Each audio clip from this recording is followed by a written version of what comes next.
Oke guys, kali ini saya akan membuat tutorial bagaimana cara menjalankan otomatis SAM di Chromebook. Oke, dan di sini kita cek dulu untuk status SAM-nya.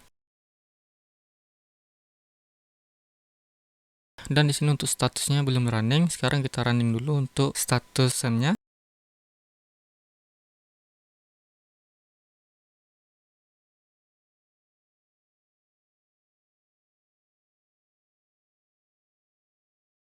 Oke, sekarang kita akan membuat bagaimana cara mengotomatis SAM-nya, dan kalian cukup mengcopy komen yang sudah saya sediakan di komentar.